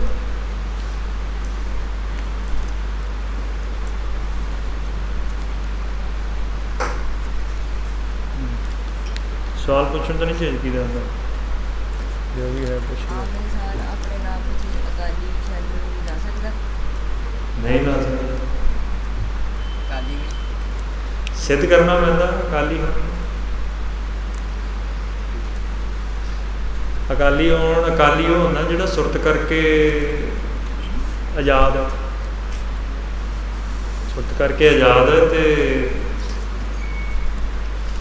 ਪੰਥ ਦੇ ਦੋ ਮੁੱਖ ਸਰੋਕਾਰ ਹੁੰਦੇ ਜਿਹਦੇ ਕਰਕੇ ਸੰਘਰਸ਼ ਕਰਦਾ ਪੰਥ। ਜਦੋਂ ਗੁਰੂ ਗ੍ਰੰਥ ਦੇ ਆਦਤ 'ਚ ਕੋਈ ਫਰਕ ਪਵੇ ਜਾਂ ਗੁਰੂ ਖਾਲਸਾ ਪੰਥ 'ਤੇ ਕੋਈ ਹਮਲਾ ਹੋਵੇ, ਇਹ ਦੋ ਤੋਂ ਬਿਨਾਂ ਹਰੇਕ ਨਤਾਣੇ ਦੀ ਰੱਖਿਆ ਲਈ ਉਹਨੂੰ ਸਟਰਗਲ ਕਰਨਾ ਪੈਂਦਾ, ਫਿਰ ਅਕਾਲੀ ਬਣਨਾ। 96 ਕਰੋੜੀ ਦਾ ਤਾਂ ਉਹਦਾ ਮਤਲਬ ਪੰਥ 'ਚ ਰਵਾਇਤੀ ਤੌਰ 'ਤੇ ਇੱਕ ਬੰਦੇ ਲਈ ਨੀਅਤ ਹੈ, ਇੱਕ ਤੋਂ ਵੱਧ 96 ਕਰੋੜੀ ਹੁੰਦਾ। ਜਿਹੜਾ ਪੰਥ ਦਾ ਜਥੇਦਾਰ ਹੁੰਦਾ ਉਹਨੂੰ ਕਹਿੰਦੇ ਹੁੰਦੇ ਸੀ। ਜਦ ਦੀਵਾਨ ਦਰਬਾਰਾ ਸਿੰਘ ਹੋਏ ਪਹਿਲਾਂ, ਉਸ ਤੋਂ ਬਾਅਦ ਨਵਾਬ ਕਪੂਰ ਸਿੰਘ ਹੋਏ, ਫਿਰ ਜੱਸਾ ਸਿੰਘ ਹੁਣੀ ਹੋਏ, ਨੈਣਾ ਸਿੰਘ ਹੋਏ। ਹਾਂਜੀ, ਬੁੱਢਾ ਦਲ ਦੇ ਜਥੇਦਾਰ, ਕਿਉਂਕਿ ਉਸ ਵੇਲੇ ਬੁੱਢਾ ਦਲ ਅਖੀਰ ਦੇ ਵਿੱਚ ਬੁੱਢਾ ਦਲ ਦਾ ਜਥੇਦਾਰ ਪੰਥ ਦਾ ਜਥੇਦਾਰ ਹੁੰਦਾ ਸੀਗਾ, ਪਰ ਇਹ ਜ਼ਰੂਰੀ ਨਹੀਂ ਹੈ ਕਿ ਬੁੱਢਾ ਦਲ ਦਾ ਜਥੇਦਾਰ ਹੀ ਪੰਥ ਦਾ ਜਥੇਦਾਰ, ਉਹ ਬਦਲਦਾ ਰਹਿੰਦਾ। ਕਈ ਵਾਰ ਉਹਨਾਂ ਨੂੰ ਤੁਸੀਂ ਪੰਥ ਦਾ ਜਥੇਦਾਰ ਨਹੀਂ ਵੀ ਕਹਿੰਦੇ, ਪਰ ਉਹ ਹੈਸੀਅਤ ਉਹਨਾਂ ਦੀ ਪੰਥ ਦੇ ਜਥੇਦਾਰ ਦੀ।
ਸਵਾਲ ਜਿਹੜੇ ਲਿਖਤੀ ਨੇ ਆਪਾਂ ਇਹ ਕਰ ਲੈਣੇ ਨਾ।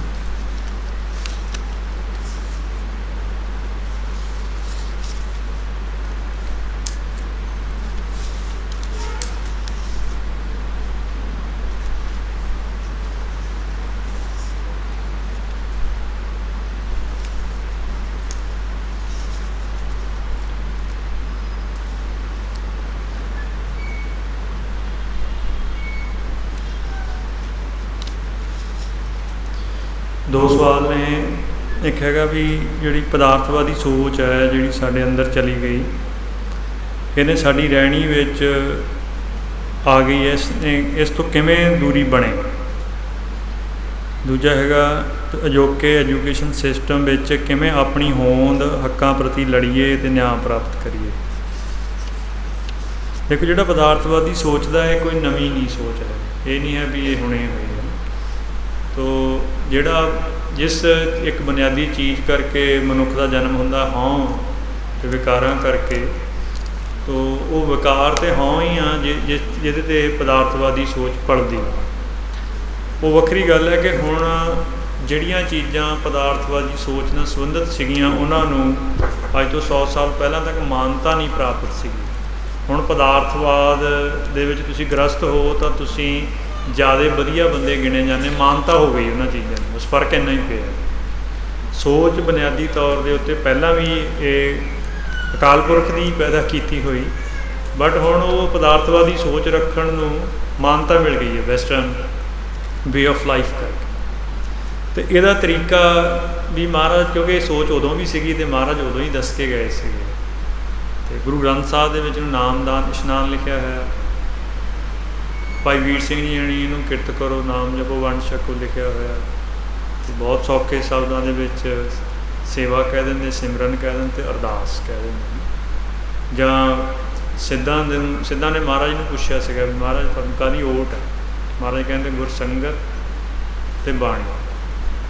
ਉਹ ਬੁਨਿਆਦੀ ਚੀਜ਼ਾਂ ਹੀ ਨੇ। ਜਦ ਵੀ ਤੁਸੀਂ ਸਮੱਸਿਆ 'ਚ ਹੁੰਦੇ ਆ ਤਾਂ ਉਸ ਫੀਲਡ ਦੀਆਂ ਜਿਹੜੀਆਂ ਬੁਨਿਆਦਾਂ ਨੇ ਉਹੀ ਉੱਥੇ ਜਾਣਾ ਪੈਂਦਾ, ਅਤੇ ਉਹ ਬੁਨਿਆਦਾਂ 500 ਸਾਲ ਤੋਂ ਦੱਸ ਕੇ ਗਏ ਆ ਮਹਾਰਾਜ, ਉਹਨਾਂ 'ਚ ਜਾਣਾ ਪੈਣਾ। ਉਹਦੇ ਲਈ ਉੱਦਮ ਕਰਨਾ ਪੈਣਾ।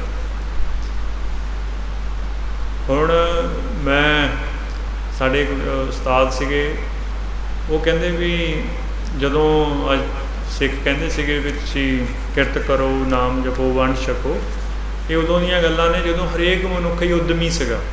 ਹੁਣ ਉਦੋਂ ਪਦਾਰਥ ਨਹੀਂ ਇੰਨਾ ਸੀਗਾ, ਕਿਤੇ ਥੋੜ੍ਹੀ ਦੂਰ ਵੀ ਜਾਣਾ ਹੈ ਤਾਂ ਤੁਰ ਕੇ ਜਾਣਾ ਪੈਣਾ, ਜਾਂ ਥੋੜ੍ਹਾ ਅਮੀਰ ਹੋਊ ਉਹਨੂੰ ਘੋੜੇ 'ਤੇ ਜਾਣਾ ਪੈਣਾ। ਘੋੜੇ 'ਤੇ ਜਾਣਾ ਤੁਰ ਕੇ ਜਾਣ ਤੋਂ ਵੀ ਔਖਾ, ਬਹੁਤ ਫਿਜ਼ੀਕਲੀ ਫਿੱਟ ਬੰਦਾ ਇੱਕ ਘੋੜੇ ਦੀ ਸਵਾਰੀ ਕਰ ਸਕਦਾ। ਅਤੇ ਚਾਹੇ ਕੋਈ ਗਰੀਬ ਹੈ ਚਾਹੇ ਕੋਈ ਅਮੀਰ ਹੈ, ਉੱਦਮੀ ਹਰੇਕ ਨੂੰ ਹੀ ਹੋਣਾ ਪੈਂਦਾ ਸੀ। ਹੁਣ ਪਦਾਰਥ ਦੇ ਆਉਣ ਕਰਕੇ ਆਪਾਂ ਉੱਦਮੀ ਨਹੀਂ ਰਹਿ ਗਏ। ਅਤੇ ਉਹ ਕਹਿੰਦੇ ਵੀ ਆਪਾਂ ਨੂੰ ਹੁਣ ਇਸ ਸਮੇਂ ਦੇ ਵਿੱਚ ਇੱਕ ਚੌਥੀ ਚੀਜ਼ ਜੋੜ ਲੈਣੀ ਚਾਹੀਦੀ ਇਹਨਾਂ ਤਿੰਨਾਂ ਦੇ ਨਾਲ। ਇਹਨਾਂ ਤੋਂ ਪਹਿਲਾਂ ਵੀ ਉੱਦਮ ਕਰੋ। ਉੱਦਮ ਤੋਂ ਬਿਨਾਂ ਨਾ ਤਾਂ ਕਿਰਤ ਹੁੰਦੀ ਹੈ, ਨਾ ਨਾਮ ਜਪ ਹੋਣਾ, ਅਤੇ ਨਾ ਵੰਡ ਕੇ ਛਕਣਾ। ਹੁਣ ਇਹ ਚੀਜ਼ ਸਮੱਸਿਆ ਕਿ ਜਿਹੜਾ ਹੁਣ ਵਾਲਾ ਪਦਾਰਥਵਾਦ ਵਾਲਾ ਲਾਈਫ ਸਟਾਈਲ ਹੈ, ਇਹਨੇ ਆਪਾਂ ਨੂੰ ਉੱਦਮੀ ਨਹੀਂ ਛੱਡਿਆ। ਆਪਣੇ ਵੱਲ ਦੇਖਣ ਦੀ ਲੋੜ ਹੈ। ਇੱਕ ਸਵਾਲ ਹੈਗਾ ਕਿ ਹਲੇਮੀ ਰਾਜ ਕਿਵੇਂ ਅਤੇ ਕਿੰਨੇ ਸਮੇਂ 'ਚ ਕਾਇਮ ਕੀਤਾ ਜਾ ਸਕਦਾ। ਉਹ ਜਿੱਦਾਂ ਮੈਂ ਪਹਿਲਾਂ ਦੱਸ ਕੇ ਹਟਿਆ ਕਿ ਹਲੇਮੀ ਰਾਜ ਸਥਾਪਿਤ ਕਰਨ ਦੀ ਬੁਨਿਆਦੀ ਸ਼ਰਤ ਹੈ ਵੀ ਉਦੋਂ ਪਹਿਲਾਂ ਖਾਲਸੇ ਦਾ ਬੋਲਬਾਲਾ ਹੁੰਦਾ। ਖਾਲਸਾ ਆਪਦੀ ਸਹੀ ਰਵਾਇਤ ਦੇ ਵਿੱਚ ਜਾਂ ਗੁਰਮਤ ਦੀ ਰਹਿਤ ਹੈ, ਉਹਦੇ ਹਿਸਾਬ ਦੇ ਨਾਲ ਜਥੇਬੰਦ ਹੋ ਜਾਏ ਤਾਂ ਹਲੇਮੀ ਰਾਜ ਆ ਜਾਏਗਾ। ਦੁਨੀਆ ਦੇ ਵਿੱਚ ਤਾਂ ਰਾਜ ਕਰਨ ਦੇ ਸਾਰੇ ਤਰੀਕੇ ਫੇਲ ਹੋ ਚੁੱਕੇ ਆ, ਨਵਾਂ ਤਰੀਕਾ ਲੱਭ ਨਹੀਂ ਰਿਹਾ ਹੈ ਕਿਸੇ ਨੂੰ। ਹੁਣ ਆਪਾਂ ਨਿੱਜ ਰੂਪ ਦੇ ਵਿੱਚ ਤਾਂ ਜਿਹੜੀ ਸਾਡੀ ਨਿੱਜ ਦੀ ਰਹਿਤ ਹੈ, ਦੋ ਤਰ੍ਹਾਂ ਦੀ ਰਹਿਤ ਹੁੰਦੀ ਨਾ, ਇੱਕ ਤਾਂ ਨਿੱਜ ਰਹਿਤ ਹੈ, ਇੱਕ ਸੰਗਤੀ ਰਹਿਤ ਹੈ। ਨਿੱਜੀ ਰਹਿਤ ਦੇ ਵਿੱਚ ਤਾਂ ਅਸੀਂ ਇੱਕ ਸਿੱਖ ਵਾਂਗੂ ਵਿਚਰ ਰਹੇ ਹਾਂ, ਬਟ ਸੰਗਤੀ ਰਹਿਤ ਦੇ ਵਿੱਚ ਆਪਣਾ ਬਹੁਤਾ ਕੁਛ ਜਿਹੜਾ ਉਹ ਸਿੱਖਾਂ ਵਾਲਾ ਨਹੀਂ ਰਿਹਾ। ਮਸਲਨ ਕਿ ਸਿੱਖਾਂ ਨੇ ਰਾਜ ਕਾਇਮ ਕੀਤਾ, ਖਾਲਸੇ ਦਾ ਬੋਲਬਾਲਾ, ਖਾਲਸੇ ਦੀ ਜਿਹੜੀ ਮਰਜ਼ੀ ਆ ਦਾ ਪ੍ਰਗਟਾਓ ਆ, ਉਹ ਤਾਂ ਗੁਰਮਤੇ ਰਾਹੀਂ ਹੋਣਾ। ਅਤੇ ਗੁਰਮਤਾ ਹੁਣ ਤੁਸੀਂ ਦੇਖ ਲਓ ਵੀ ਆਪਣੇ ਪੰਥ ਤਾਂ ਚਲੋ ਬਹੁਤ ਵੱਡੀ ਚੀਜ਼ ਹੈ, ਬਹੁਤ ਜ਼ਿਆਦਾ ਗਿਣਤੀ ਹੈ, ਆਪਣੇ ਛੋਟੇ ਛੋਟੇ ਜਥਿਆਂ 'ਚ ਵੀ ਨਹੀਂ ਹੁੰਦਾ ਹੈ ਗੁਰਮਤਾ। ਤਾਂ ਤੁਸੀਂ ਕਿਹੜੀ ਮਰਜ਼ੀ ਸਿੱਖਾਂ ਦੀ ਸੰਸਥਾ ਦੇਖ ਲਓ, ਤੁਸੀਂ ਦੱਸੋ ਕਿਹਦੇ 'ਚ ਗੁਰਮਤਾ ਹੁੰਦਾ, ਫੈਸਲਾ ਕਿੱਦਾਂ ਲਿਆ ਜਾਂਦਾ। ਹੁਣ ਤਾਂ ਤੁਸੀਂ ਬਹੁਤ ਸਿੱਖਾਂ ਦੇ ਵੱਡੇ ਬੰਦਿਆਂ ਨੂੰ ਇਹ ਪੁੱਛ ਲਓ ਵੀ ਗੁਰਮਤਾ ਹੁੰਦਾ ਕਿੱਦਾਂ, ਹੀ ਭੁੱਲ ਗਏ। ਸਿੱਖਾਂ ਦੇ ਵਿੱਚ ਗੁਰਮਤਾ ਜਦੋਂ ਸਿੱਖ ਕਰਦੇ ਸੀਗੇ, ਜਿਹਦੇ ਵਿੱਚੋਂ ਸਿੱਖਾਂ ਦੀ ਮਰਜ਼ੀ ਦਾ ਪ੍ਰਗਟਾਓ ਹੋਣਾ, ਉਹਦੇ ਵਿੱਚ ਜਿਹੜੇ ਸਿੱਖਾਂ ਦੀ ਗੁਰਮੁਖਾਂ ਦੀ ਕੋਈ ਪੰਥ ਪ੍ਰਤੀ ਘਾਲਣਾ ਸੇਵਾ ਕਮਾਈ ਹੁੰਦੀ ਸੀਗੀ ਅਤੇ ਰਹਿਤ ਦੇ ਵਿੱਚ ਹੁੰਦੇ ਸੀਗੇ, ਉਹਨਾਂ ਨੂੰ ਸੱਦਿਆ ਜਾਂਦਾ ਸੀਗਾ। ਉਹ ਗਿਣਤੀ 'ਚ ਹੀ ਹੁੰਦੇ ਸੀਗੇ, 100 200, ਇਦੋਂ ਜ਼ਿਆਦਾ ਤਾਂ ਨਹੀਂ ਹੁੰਦੇ ਸੀਗੇ। ਅਤੇ ਉਹਨਾਂ ਨੂੰ ਸੱਦਣ ਤੋਂ ਬਾਅਦ ਜਿਹੜਾ ਜਥੇਦਾਰ ਹੁੰਦਾ ਸੀਗਾ ਪੰਥ ਦਾ ਕਹਿ ਲਓ, ਜਾਂ ਜਿਹੜੀ ਬੁਨਿਆਦੀ ਸ਼ਖਸੀਅਤ, ਕੇਂਦਰੀ ਸ਼ਖਸੀਅਤ ਹੁੰਦੀ ਸੀਗੀ, ਉਹ ਸਾਰਿਆਂ ਨੂੰ ਸੱਦ ਕੇ, ਜਿਹਨੇ ਸੱਦਣਾ ਹੁੰਦਾ ਸੀਗਾ ਆਪ, ਉਹ ਮਹਾਰਾਜ ਦੀ ਹਜ਼ੂਰੀ ਦੇ ਵਿੱਚ ਸਾਰੇ ਸਿੰਘ ਰਲ ਕੇ ਕਿਸੇ ਖਾਸ ਨੁਕਤੇ ਦੇ ਉੱਤੇ ਹੀ ਗੁਰਮਤਾ ਪਕਾਇਆ ਜਾਂਦਾ ਸੀਗਾ। ਉਹ ਪਹਿਲਾਂ ਪਤਾ ਹੁੰਦਾ ਸੀਗਾ ਵੀ ਇਸ ਨੁਕਤੇ 'ਤੇ ਗੁਰਮਤਾ ਕਰਨਾ, ਅਤੇ ਉਹਦੇ ਪ੍ਰਤੀ ਅਰਦਾਸ ਕਰਦੇ ਸੀਗੇ। ਅਰਦਾਸ ਕਰਨ ਤੋਂ ਬਾਅਦ ਜਿਹੜਾ ਮੁਖੀ ਸਿੰਘ ਹੈ, ਉਹ ਜਿਹੜੇ ਹਾਜ਼ਰ ਸਿੰਘ ਹੈ, ਉਹਨਾਂ 'ਚੋਂ ਕਿਸੇ ਇੱਕ ਸਿੰਘ ਨੂੰ ਦੀ ਚੋਣ ਕਰਦਾ। ਜੇ ਤਾਂ ਉਹਦੇ 'ਤੇ ਕਿਸੇ ਨੂੰ ਕੋਈ ਇਤਰਾਜ਼ ਹੈ, ਉਹਦੀ ਰਹਿਤ 'ਤੇ ਇਤਰਾਜ਼ ਹੈ, ਜਾਂ ਉਹਦੇ ਹੋਰ ਕਿਸੇ ਮਸਲੇ 'ਤੇ ਇਤਰਾਜ਼ ਹੈ, ਤਾਂ ਉੱਥੇ ਗੁਰੂ ਮਹਾਰਾਜ ਦੇ ਸਨਮੁਖ, ਸੰਗਤ ਦੇ ਸਨਮੁਖ ਇਤਰਾਜ਼ ਦੱਸਣਾ ਪੈਂਦਾ ਸੀ। ਜੇ ਕਿਸੇ ਨੂੰ ਨਹੀਂ ਇਤਰਾਜ਼ ਹੈ ਤਾਂ ਉਹ ਦੋ ਸਿੰਘ ਰਲ ਕੇ ਜਿਹੜਾ ਇੱਕ ਚੁਣਿਆ ਗਿਆ, ਉਹ ਤੀਜੇ ਬੰਦੇ ਦਾ ਨਾਂ ਪ੍ਰਪੋਜ਼ ਕਰਦੇ ਸੀਗੇ। ਇੱਦਾਂ ਕਰਕੇ 5 ਸਿੰਘ ਚੁਣ ਲੈਂਦੇ ਸੀਗੇ। ਅਤੇ ਜਿਸ ਜਿਹੜਾ ਜਥੇਦਾਰ ਸਿੰਘ ਸੀਗਾ, ਉਹ ਗੁਰੂ ਦੀ ਤਾਬਿਆ ਬੈਠ ਜਾਂਦਾ ਸੀਗਾ ਸਾਖੀ ਦੇ ਤੌਰ 'ਤੇ, ਵਿਟਨੈਸ ਦੇ ਤੌਰ 'ਤੇ। ਉਹ 5 ਸਿੰਘਾਂ ਨੂੰ ਉੱਧਰ ਬਿਠਾ ਦਿੰਦੇ ਸੀਗੇ ਜੱਜ ਦੇ ਤੌਰ 'ਤੇ। ਬਾਕੀ ਜਿੰਨੇ ਹਾਜ਼ਰ ਸਿੰਘ ਹੈ, ਉਹ ਉਸ ਖਾਸ ਮੁੱਦੇ ਦੇ ਉੱਤੇ ਆਪੋ ਆਪਣੇ ਵਿਚਾਰ ਪੇਸ਼ ਕਰਦੇ ਸੀ। ਅਤੇ ਜਦੋਂ ਸਾਰਿਆਂ ਦੇ ਵਿਚਾਰ ਆ ਜਾਂਦੇ ਸੀਗੇ, ਉਹਨਾਂ ਸਾਰੇ ਵਿਚਾਰਾਂ ਦੇ ਮੁਤਾਬਕ ਅਤੇ ਜੋ ਗੁਰਮਤ ਦਾ ਰਵਾਇਤ ਹੈ, ਉਹਦੇ ਅਨੁਸਾਰ ਉਹ ਫਿਰ 5 ਸਿੰਘ ਫੈਸਲਾ ਸੁਣਾ ਦਿੰਦੇ ਸੀਗੇ। ਉਹਨੂੰ ਗੁਰਮਤਾ ਕਹਿੰਦੇ ਸੀਗੇ। ਅਤੇ ਹੁਣ ਆਪਾਂ ਦੇਖੀਆਂ ਨੇ ਸਿੱਖਾਂ ਦੇ ਬਹੁਤ ਗੰਭੀਰ ਤੋਂ ਗੰਭੀਰ ਮਸਲਿਆਂ ਦੇ ਉੱਤੇ ਵੀ ਜਿਹੜੀਆਂ ਮੀਟਿੰਗਾਂ ਹੁੰਦੀਆਂ ਨੇ, ਈਵਨ ਗੁਰੂ ਗ੍ਰੰਥ ਸਾਹਿਬ ਦੇ ਮਸਲੇ 'ਤੇ ਵੀ ਜਿਹੜੀਆਂ ਮੀਟਿੰਗਾਂ ਹੁੰਦੀਆਂ ਨੇ, ਉੱਥੇ ਵੀ ਜੋ ਪੱਛਮ ਦਾ ਸਟਾਈਲ ਆ ਵੀ ਇੱਕ ਬੰਦਾ ਆ ਕੇ ਲੈਕਚਰ ਦੇ ਦਿੰਦਾ, 2 ਬੰਦਾ ਆ ਕੇ ਲੈਕਚਰ ਦੇ ਦਿੰਦਾ, 10-20 ਬੰਦੇ ਲੈਕਚਰ ਦੇਈ ਜਾਂਦੇ। ਤੇ ਉਹਨਾਂ ਦੇ ਵਿੱਚੋਂ ਕਿਹੜਾ ਬੰਦਾ ਜ਼ਿਆਦਾ ਇਮੋਸ਼ਨਲ ਗੱਲਾਂ ਕਰ ਸਕਦਾ, ਕਿਹੜਾ ਬੰਦਾ ਜ਼ਿਆਦਾ ਉੱਚੀ ਸੁਰ 'ਚ ਪੰਚਮ ਸੁਰ 'ਚ ਗੱਲਾਂ ਕਰ ਸਕਦਾ, ਮਤਲਬ ਜਿਹੜੀ ਭਾਸ਼ਣਬਾਜ਼ੀ ਦੀ ਕਲਾਕਾਰੀ ਆ ਉਹਦੇ ਹਿਸਾਬ ਦੇ ਨਾਲ ਉਹ ਹਾਜ਼ਰ ਲੋਕਾਂ ਦਾ ਪ੍ਰਭਾਵਿਤ ਕਰ ਲੈ, ਉਹ ਫੈਸਲਾ ਬਣ ਜਾਂਦਾ। ਜੋ ਬਾਕੀ ਜਗ੍ਹਾ ਚੱਲਦਾ ਉਹੀ ਸਿੱਖਾਂ 'ਚ ਚੱਲਦਾ, ਅਤੇ ਉਹ ਫਿਰ ਸਿੱਖਾਂ ਦਾ ਕਹਿੰਦੇ ਖਾਲਸੇ ਦਾ ਬੋਲਬਾਲਾ ਹੋਣਾ ਅਤੇ ਰਾਜ ਤਾਂ ਬਹੁਤ ਦੂਰ ਦੀ ਗੱਲ। ਇੱਕ ਹੋਰ ਸਿੱਖਾਂ ਦੇ ਵਿੱਚ ਪੱਛਮ ਦੇ ਮਗਰ ਲੱਗ ਕੇ ਗੱਲ ਪੁੱਠੀ ਸਮਝਣ ਲੱਗ ਗਏ ਸਿੱਖ ਵੀ ਖਰੇ ਰਾਜ ਪਹਿਲਾਂ ਆਉਣਾ ਅਤੇ ਬੋਲਬਾਲਾ ਬਾਅਦ 'ਚ ਹੋਣਾ। ਇਹ ਉਲਟੀ ਗੱਲ ਹੈ। ਖਾਲਸਾ ਅਕਾਲ ਪੁਰਖ ਦੀ ਫੌਜ ਹੈ। ਜਿਹੜੀ ਅਕਾਲ ਪੁਰਖ ਦੀ ਫੌਜ ਹੈ ਉਹ ਕਿਸੇ ਦੁਨਿਆਵੀ ਕਾਰਕਾਂ ਦੇ ਉੱਤੇ ਨਿਰਭਰ ਨਹੀਂ ਕਰਦੀ। ਜੇ ਉਹ ਆਪਣੇ ਅਸਲ ਰੂਪ 'ਚ, ਜੇ ਤੁਸੀਂ ਦੁਨਿਆਵੀ ਰਾਜ ਦੇ ਉੱਤੇ ਤੁਹਾਡਾ ਬੋਲਬਾਲਾ ਨਿਰਭਰ ਕਰਦਾ, ਫਿਰ ਇਹਦਾ ਮਤਲਬ ਵੀ ਜਿਹੜਾ ਤੁਸੀਂ ਸੁਰਤ ਕਰਕੇ ਆਜ਼ਾਦ ਨਹੀਂ ਹੋ।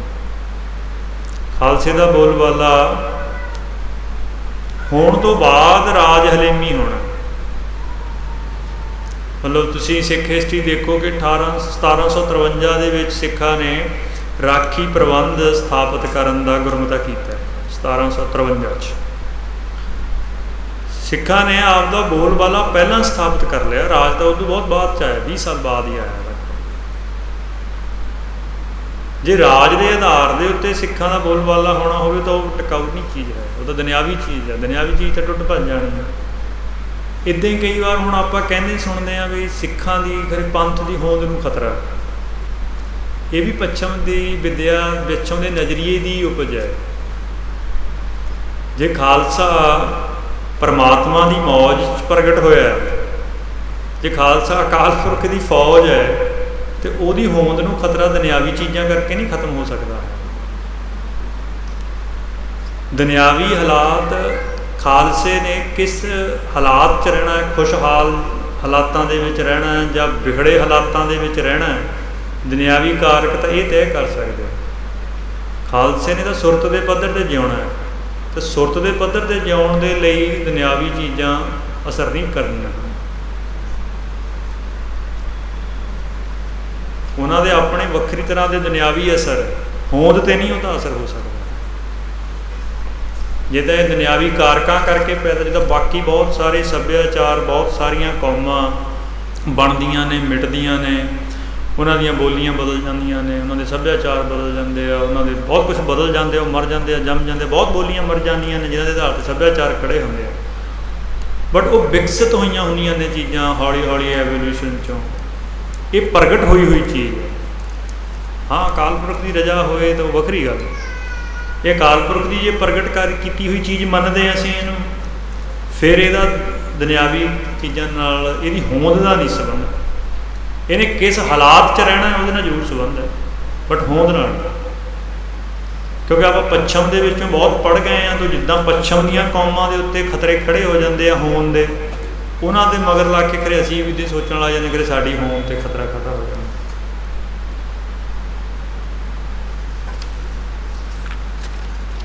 ਇੱਕ ਉਦੋਂ ਅਗਲਾ ਸਵਾਲ ਹੈ ਕਿ ਸਿੱਖਾਂ 'ਚ ਸਾਂਝੀਵਾਲਤਾ ਕਾਇਮ ਕਰਨ ਦਾ ਕੀ ਰੋਲ ਹੈ। ਕਿਉਂਕਿ ਜਿਹੜੀ ਆਪਾਂ ਪਹਿਲਾਂ ਗੱਲਾਂ ਕਰੀਆਂ ਨੇ, ਸਾਂਝੀਵਾਲਤਾ ਉਦੋਂ ਹੀ ਹੁੰਦੀ ਹੈ ਜਦੋਂ ਬੰਦਾ ਦੂਜੇ ਨੂੰ ਬਰਾਬਰ ਮੰਨਦਾ, ਦੂਜੇ ਨਾਲ ਪਿਆਰ ਕਰਦਾ। ਦੂਜੇ ਨੂੰ ਬਰਾਬਰ ਮੰਨਣ ਅਤੇ ਪਿਆਰ ਨਾ ਕਰਨ ਦੇਣ ਦੇ ਵਿੱਚ ਜਿਹੜੀ ਵਜ੍ਹਾ ਹੈ ਉਹ ਸਾਡੀ ਹਾਂ ਹੀ ਹੁੰਦੀ ਹੈ। ਜਿੰਨਾ ਟਾਈਮ ਸਾਡੀ ਹਾਂ ਖੜੀ, ਉਹਨਾਂ ਟਾਈਮ ਤੁਸੀਂ ਦੂਜੇ ਨੂੰ ਬਰਾਬਰ ਕਿੱਥੇ ਮੰਨਦੇ ਹੋ? ਤੁਹਾਨੂੰ ਪਤਾ, ਮੈਨੂੰ ਹੀ ਪਤਾ ਹੈ ਸਾਰਾ। ਜੇ ਤੁਸੀਂ ਬਰਾਬਰ ਨਹੀਂ ਮੰਨਣਾ ਹੈ ਤਾਂ ਪਿਆਰ ਤਾਂ ਉਪਜਣਾ ਨਹੀਂ ਹੈ। ਉਹ ਹਾਂ ਕਿੱਦਾਂ ਖਤਮ ਹੋਣੀ ਹੈ ਆਪਾਂ ਨੂੰ ਪਤਾ। ਉਹ ਇੱਕੋ ਹੀ ਗੱਲ ਮੁੜ ਕੇ ਉੱਥੇ ਹੀ ਆਉਣੀ ਹੈ। ਉਹ ਸੇਵਾ ਸਿਮਰਨ ਦਾ ਹੀ ਰਾਸਤਾ, ਸੇਵਾ ਦਾ ਹੀ ਰਾਸਤਾ ਹੈ। ਖਾਲਸਾ ਜੀ ਦਾ ਬੋਲਬਾਲਾ ਮੁੜ ਕਿਵੇਂ ਹੋਏਗਾ? ਖਾਲਸਾ ਜੀ ਦਾ ਬੋਲਬਾਲਾ ਇੱਕ ਤਾਂ ਜਿੱਦਾਂ ਆਪਾਂ ਦੱਸੇ ਕਿ ਜਿੱਦਾਂ ਹੁਣ ਆਪਾਂ ਕੰਧ ਬਣੀ ਹੋਈ ਹੈ, ਖਾਲਸਾ ਤਾਂ ਸਾਡੀ ਸਾਂਝੀ ਪਛਾਣ ਦਾ ਨਾਂ ਹੈ। ਖਾਲਸਾ ਜੀ ਇਹ ਕੰਧ ਦੀ ਆਪਣੀ ਕੋਈ ਹੋਂਦ ਨਹੀਂ ਹੈ, ਕੱਲੀਆਂ ਕੱਲੀਆਂ ਇੱਟਾਂ ਲੱਗ ਕੇ ਕੰਧ ਬਣੀ ਹੋਈ ਹੈ। ਇੱਦਾਂ ਖਾਲਸਾ ਜੀ ਦੇ ਵਿੱਚ ਵੀ ਇੱਕ ਇੱਕ ਗੁਰਮੁਖ ਇਕੱਠਾ ਕਰਕੇ ਖਾਲਸਾ ਜੀ ਬਣਦਾ। ਉਹ ਗੁਰਮੁਖਤਾਈ ਦੇ ਰਸਤੇ ਦੇ ਉੱਤੇ ਆਪਾਂ ਤੁਸੀਂ ਸਾਰੇ ਰਲ ਕੇ ਚੱਲਾਂਗੇ ਇੱਕ ਦਿਸ਼ਾ 'ਚ। ਇਹ ਹੋ ਸਕਦਾ ਕਿ ਕੋਈ ਅੱਗੇ ਹੋਏਗਾ, ਕੋਈ ਪਿੱਛੇ ਹੋਏਗਾ, ਬਟ ਰਸਤਾ ਇੱਕੋ ਹੀ ਹੋਏ ਗੁਰਮੁਖਤਾਈ ਦਾ। ਉਸ ਰਸਤੇ ਚੱਲਦੇ ਹੋਈਏ ਸੇਵਾ ਸਿਮਰਨ ਦੇ ਤੇ ਫਿਰ ਖਾਲਸੇ ਦਾ ਬੋਲਬਾਲਾ ਹੋਣਾ। ਹੁਣ ਜੇ ਆਪਾਂ ਨੂੰ ਇਹ ਲੱਗੇ ਕਿ ਰਸਤੇ 'ਤੇ ਆਪਾਂ ਇੱਕ ਨਹੀਂ ਹਾਂ, ਸਾਨੂੰ ਵੀ ਲੱਗੀ ਜਾਵੇ ਕਿ ਮੇਰਾ ਨਾਮ ਵੱਧ ਹੋ ਜਾਏ, ਅਸੀਂ ਉਹ ਵਿਕਾਰਾਂ ਦੇ ਦਾਇਰੇ 'ਚ ਘੁੰਮੀਏ, ਮੇਰੀ ਸ਼ੋਹਰਤ ਹੋ ਜਾਏ, ਮੈਨੂੰ ਕੋਈ ਅਹੁਦਾ ਮਿਲ ਜਾਏ, ਮੇਰੇ ਕੋਲ ਪੈਸਾ ਇਕੱਠਾ ਹੋ ਜਾਏ, ਤੋ ਫਿਰ ਤਾਂ ਸਾਡਾ ਰਸਤਾ ਇੱਕ ਰਹਿਣਾ ਨਹੀਂ ਹੈ, ਫਿਰ ਤਾਂ ਰਸਤੇ ਵੱਖਰੇ ਵੱਖਰੇ ਹੋ ਗਏ। ਤੋ ਜੇ ਤਿਆਗ ਦੇ ਰਸਤੇ 'ਤੇ ਉਹ ਸਹਿਜ ਦੇ ਰਸਤੇ ਦੇ ਉੱਤੇ ਹੈਗੇ ਆ ਤਾਂ ਖਾਲਸਾ ਜੀ ਦਾ ਬੋਲੋ ਲਾਹੌਰ। ਅਤੇ ਇਹ ਆਪਣੀ ਨਹੀਂ ਜਿਹੜੀ ਸਾਡੀ ਨਿੱਜੀ ਘਾਲ ਕਮਾਈ ਉਹਦਾ ਇਹਦੇ 'ਚ ਬਹੁਤ ਅਹਿਮੀਅਤ ਹੈ।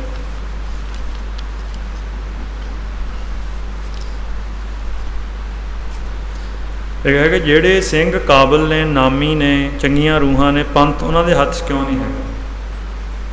ਪੰਥ ਦਸਮੇਸ਼ ਦਾ, 10ਵੇਂ ਪਾਤਸ਼ਾਹ ਦਾ। ਹੁਣ 10ਵੇਂ ਪਾਤਸ਼ਾਹ ਦੀ ਮਰਜ਼ੀ ਕਿਹਦੇ ਹੱਥ 'ਚ ਰੱਖਣਾ ਇਹਨਾਂ ਨੂੰ। ਜਦੋਂ ਸਿੱਖ ਗੁਰਦੁਆਰਾ ਸੁਧਾਰ ਲਹਿਰ ਚੱਲੀ, ਹੁਣ ਆਪਾਂ ਨੂੰ ਲੱਗਦਾ ਕਿ ਫਿਰ ਕਿੱਡੀ ਲਹਿਰ ਹੋਣੀ ਹੈ।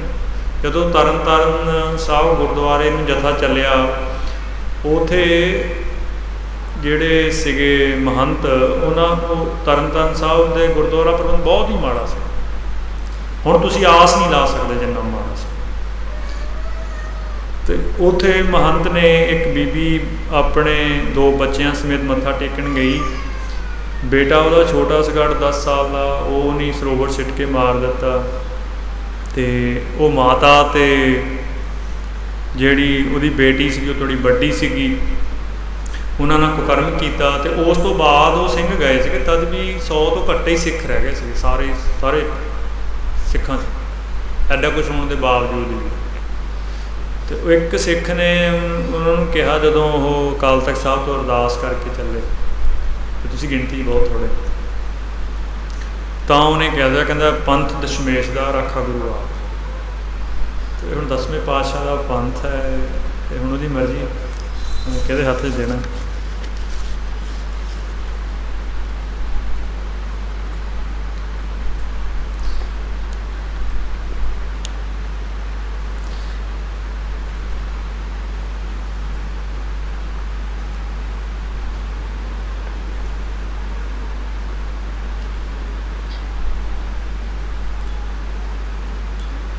ਇੱਕ ਹੈ ਕਿ ਸਰਬੱਤ ਦਾ ਭਲਾ ਜਾਂ ਜਿਹੜੀਆਂ ਨਿੱਜੀ ਲੋੜਾਂ ਆ, ਇਹ ਖਾਲਸਾ ਕਿਵੇਂ ਪ੍ਰਦਾਨ ਕਰੇਗਾ। ਠੀਕ ਹੈ, ਇਹ ਦੁਨੀਆ ਦੇ ਵਿੱਚ ਪਦਾਰਥ ਦੀ ਕਦੇ ਕਮੀ ਨਹੀਂ ਹੁੰਦੀ ਹੈ, ਉਹਦੀ ਵੰਡਣ ਦੀ ਨੀਅਤ ਦੇ ਵਿੱਚ ਕਮੀ ਹੁੰਦੀ ਹੈ।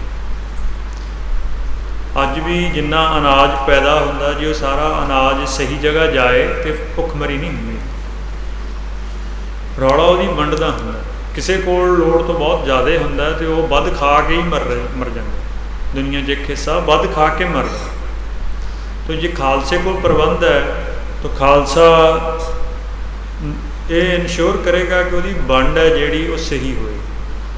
ਵੰਡ ਸਹੀ ਹੋਏਗੀ ਤਾਂ ਕੋਈ ਮਤਲਬ ਨਹੀਂ ਹੈ ਕਿ ਇਹ ਉਹਨਾਂ ਨੂੰ ਲੋੜਾਂ ਨਾ ਪ੍ਰਦਾਨ ਕੀਤੀਆਂ ਜਾ ਸਕਣ। ਇੱਕ ਹੋਰ ਹੈ ਮਸਲਾ, ਅੱਜ ਦਾ ਜਿਹੜਾ ਪਦਾਰਥਵਾਦ ਦਾ ਯੁੱਗ ਹੈ, ਉਹਦੇ ਵਿੱਚ ਪਦਾਰਥ ਖਾਹਿਸ਼ਾਂ ਦੇ ਹਿਸਾਬ ਦੇ ਨਾਲ ਪ੍ਰੋਵਾਈਡ ਕੀਤਾ ਜਾਂਦਾ।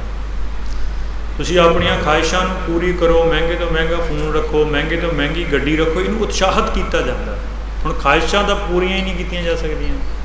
ਤਾਂ ਜੇ ਖਾਲਸੇ ਦੇ ਅਨੁਸਾਰ ਇਹ ਰਾਜ ਅਤੇ ਸਮਾਜ ਦਾ ਪ੍ਰਬੰਧ ਚੱਲੇਗਾ ਤਾਂ ਲੋੜਾਂ ਗੁਜਰਾਨ ਦੇ ਹਿਸਾਬ ਨਾਲ, ਜ਼ਰੂਰਤ ਦੇ ਹਿਸਾਬ ਦੇ ਨਾਲ ਪੂਰੀਆਂ ਕੀਤੀਆਂ ਜਾਣਗੀਆਂ, ਨਾ ਕਿ ਖਾਹਿਸ਼ਾਂ ਦੇ ਹਿਸਾਬ ਨਾਲ। ਤਾਂ ਉਹ ਗੁਰਮਤਿ ਦੇ ਵਿੱਚ ਬਹੁਤ ਕੁਛ ਐਸਾ ਹੈ। ਤੁਸੀਂ ਸਰਬੱਤ ਦੇ ਭਲੇ ਤੱਕ ਪਹੁੰਚਣ ਲਈ ਖਾਲਸੇ ਦਾ ਬੋਲਬਾਲਾ ਅਤੇ ਹਲੀਮੀ ਰਾਜ ਕਰੋ, ਫਿਰ ਬਾਕੀ ਆਪੇ ਹੋ ਜਾਂਦਾ ਸਾਰਾ ਕੁਛ। ਸੋ ਮੇਰਾ ਟਾਈਮ ਸਮਾਪਤ ਹੈ। ਇੰਨੀਆਂ ਕੁ ਮੇਰੀਆਂ ਬੇਨਤੀਆਂ ਜੀ। ਵਾਹਿਗੁਰੂ ਜੀ ਕਾ ਖਾਲਸਾ, ਵਾਹਿਗੁਰੂ।